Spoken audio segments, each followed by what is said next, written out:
Amici di Sportisili, buon pomeriggio, un saluto dal vostro caro Marco Genduso, pronto per commentarvi la gara di ritorno Coppa Italia Eccellenza che vede scendere in campo San Giorgio Piana e Don Carlo Misilmeri. Ossia, però, si parlava di un campionato di promozione, girone C, dunque un livello anche più basso, ma inizia quindi la sfida tra San Giorgio Piana e Don Carlo Misilmeri, con Padone che rimbalza dalle parti di Agolli, lo lascia lì. Poi Caramanno con Dembélé si mette davanti, ruba il tempo, poi il difensore alla meglio, Sacco in anticipo, poi calcia e prende in pieno Costantino, questa era una bella occasione.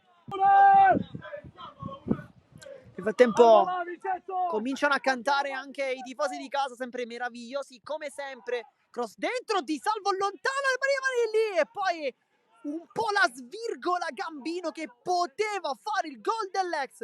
Anche a Neri. Cross di Sanna Sardo sul secondo palo, sponda di Barbara e poi la rovesciata dentro di Gaio. Ma ti svegli! Andrà Flores, tutta corta, palla che passa e poi se sai la leva da lì. Sarà calcio di pulsione con Diacate, vediamo se batte. Prova la porta Diacate, palla che gira, forse un po' troppo, palla fuori.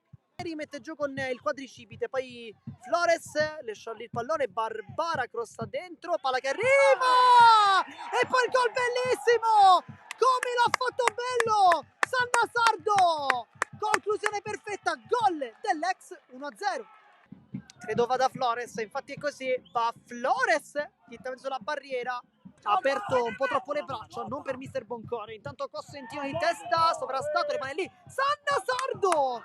Ha provato a fare il giro di destro, era giusta questo tentativo, palla che però non gira troppo e si rimane solo 1-0, ma che partita bella oggi, ha fatto una buona partita. E poi con questa azione finisce anche il secondo tempo, c'è spazio però ancora per tanto spettacolo, perché vi chiedo di rimanere sempre qui connessi perché adesso arriveranno anche i calci di rigore. Rincorsa abbastanza corta dell'argentino, vediamo, va Flores e se sai fa un grande intervento e poi l'esultanza del portiere Cambiani. Dunque con personalità si prende lui l'onere del quinto pallone, l'onere di portare il San Giorgio Piana al turno successivo, però chiaramente condizio sine qua non, deve segnare.